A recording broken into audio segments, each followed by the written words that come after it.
आप देख रहे हैं इंडिया टाउन न्यूज, भारत की बात।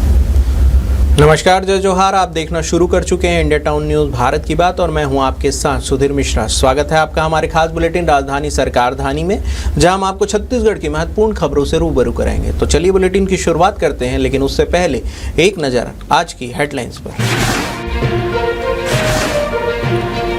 बी साई राम होंगे कोल इंडिया के नए सीएमडी। रायपुर से है इनका खास रिश्ता। 33 वर्षों का खनन और ऊर्जा क्षेत्र में अनुभव।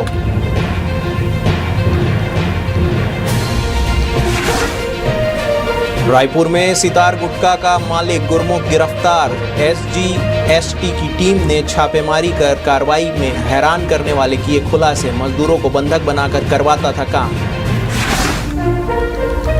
चैतन्य बघेल को झटके पे झटका। ईडी के बाद अब एसीबी ने किया गिरफ्तार। हाईकोर्ट से खारिज हुई थी अग्रिम जमानत याचिका।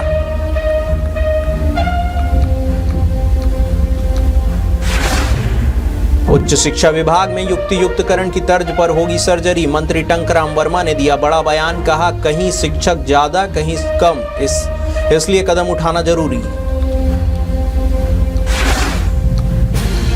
मूसलाधार बारिश से नदी नाले उफान पर। ऑरेंज अलर्ट जारी, प्रशासन एक्शन मोड में।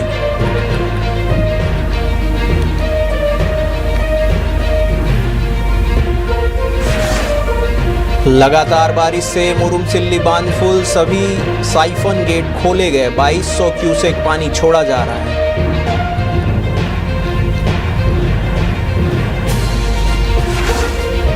केंद्रीय प्रतिनियुक्ति पर जाएंगे आईएएस सर्वेश्वर भूरे। बनाए गए ज्वाइंट टेक्सटाइल कमिश्नर। आदेश हुआ जारी।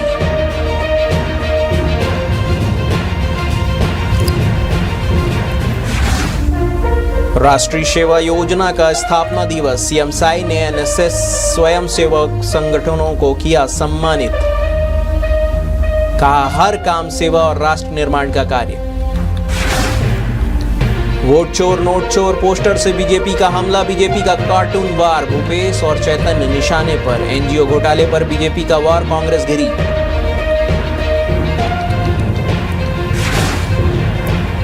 छात्रा को टीचर ने अगरबत्ती से दागने का मामला। बाल संरक्षण आयोग ने लिया संज्ञान। डीईओ को जांच के लिए किया निर्देशित।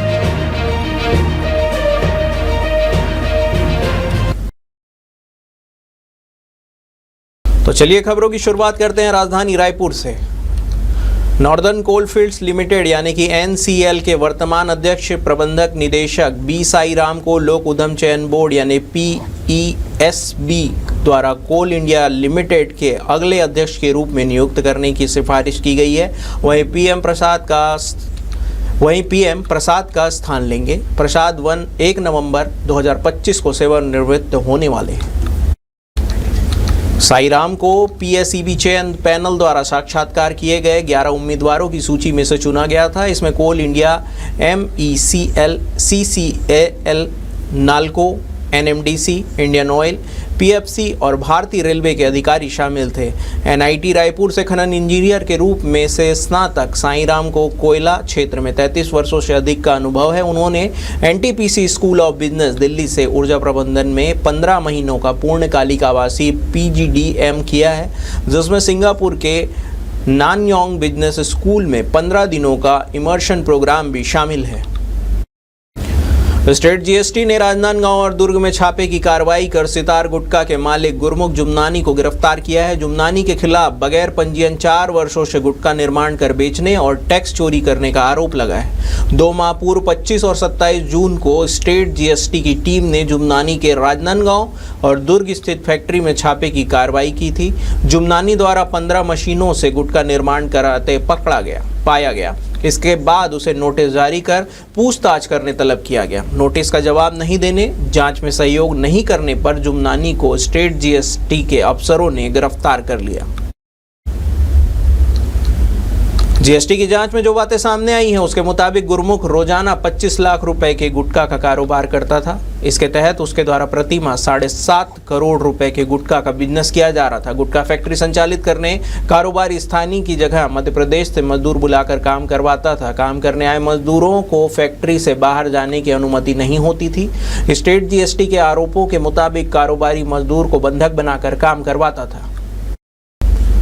छत्तीसगढ़ के कथित शराब घोटाले मामले में जेल में बंद पूर्व मुख्यमंत्री भूपेश बघेल के बेटे चैतन्य बघेल को एक बार फिर बड़ा झटका लगा है। हाई कोर्ट ने उसकी अग्रिम जमानत याचिका खारिज कर दी है। रायपुर कोर्ट में पेशी के बाद अब उन्हें एसीबी ईओडब्ल्यू ने गिरफ्तार कर लिया है। इससे पहले भी हाई कोर्ट ने चैतन्य द्वारा दायर याचिका को लिबर्टी के साथ खारिज कर दिया था। दरअसल रायपुर में सीएम भूपेश बघेल के बेटे चैतन्य बघेल को रायपुर की स्पेशल कोर्ट में पेश किया गया, जहां से उन्हें 6 अक्टूबर तक के लिए रिमांड पर भेज दिया गया है। 6 अक्टूबर तक ईओडब्ल्यू चैतन्य से पूछताछ कर कई तरह की जानकारियां लेंगी।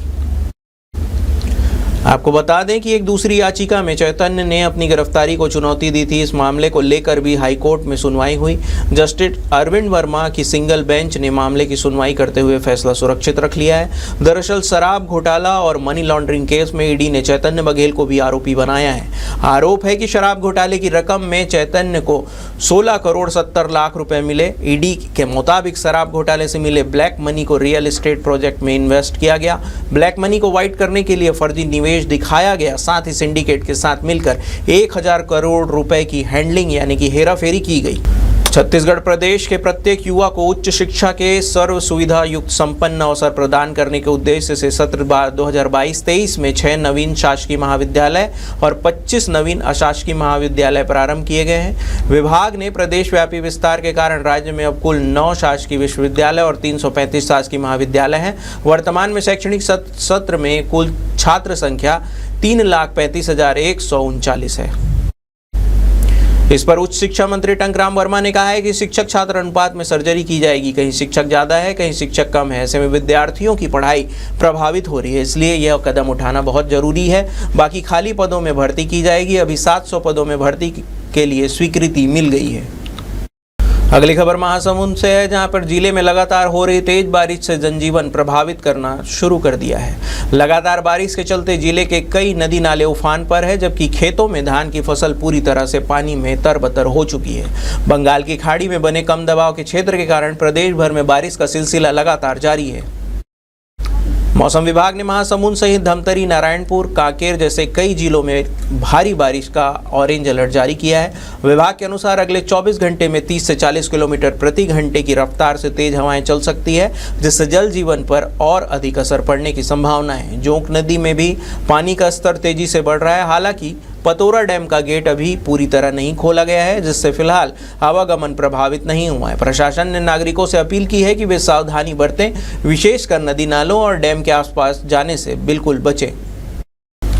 वक्त हो चुका है एक छोटे से ब्रेक का। बने रहिए इंडिया टाउन न्यूज के साथ। कभी कभी चेहरे का छुपा दर्द दुनिया नहीं देख पाती है। दाग, मुहासे, झाइयां सब आपके आत्मविश्वास को कम कर देता है, पर अब नहीं, क्योंकि Rukhsana glow and fair face pack जो दे आपकी स्किन को वो प्यार जो सिर्फ प्रकृति दे सकती है। हर लेयर को साफ करे, हर दाग को करे हल्का और आपकी मुस्कान फिर से लौटाए, because you deserve to glow naturally.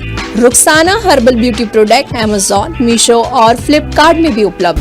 Break के बाद आपका स्वागत। अगली खबर धमतरी से है। क्षेत्र में हो रही अच्छी बारिश का असर अब जलाशयों पर साफ नजर आने लगा है। जिले के मुरुमसिल्ली बांध में पानी की आवक में भारी बढ़ोतरी दर्ज की गई है, जिससे जल स्तर लगभग 100% तक पहुंच चुका है। इसके चलते बांध के सभी ऑटोमेटिक साइफन गेट खुल चुके हैं। आपको बता दें कि मुरुमसिल्ली बांध एशिया का इकलौता ऐसा बांध है जिसमें ऑटोमेटिक साइफन सिस्टम लगाया गया है। यह सिस्टम जल स्तर बढ़ने पर अपने आप सक्रिय हो जाता है और गेट खुल जाते हैं, जिसके अतिरिक्त पानी बाहर निकल जाता है। फिलहाल बांध में करीब 2700 क्यूसेक पानी की आवक हो रही है, वहीं 2200 क्यूसेक पानी छोड़ा जा रहा है ताकि बांध की सुरक्षा बनी रहे। कुछ दिन पहले भी इसी तरह बांध के साइफन गेट खुले थे, लेकिन वर्तमान में लगातार बारिश के कारण जल स्तर तेजी से भर रहा है। 2011 बैच के IAS अफसर डॉक्टर सर्वेश्वर नरेंद्र भूरे केंद्रीय प्रतिनियुक्ति पर जाएंगे। उन्हें ज्वाइंट टेक्सटाइल कमिश्नर बनाया गया है। इसके आदेश केंद्र सरकार ने जारी किया है। बता दें कि IAS भूरे वर्तमान में राजनांदगांव कलेक्टर के पद पर पदस्थ है। अब वह जल्द ही उन्हें रिलीव कर दिया जाएगा। छत्तीसगढ़ कैडर के 2011 बैच के IAS डॉक्टर सर्वेश्वर नरेंद्र भूरे का जन्म महाराष्ट्र राज्य के भंडारा जिले के लखनंदुर गांव में 12 सितंबर 1984 को हुआ था। डॉक्टर सर्वेश्वर नरेंद्र भूरे की पहली से लेकर 10वीं तक की शिक्षा गांव के सरकारी स्कूल में हुई। 11वीं-12वीं की शिक्षा उन्होंने भंडारा शहर से पूरी की। 12वीं के बाद पुणे के सरकारी मेडिकल कॉलेज से MBBS के लिए डॉक्टर सर्वेश्वर नरेंद्र भूरे का चयन हो गया। MBBS के बाद सर्वेश्वर भूरे UPSC की तैयारी करने लगे।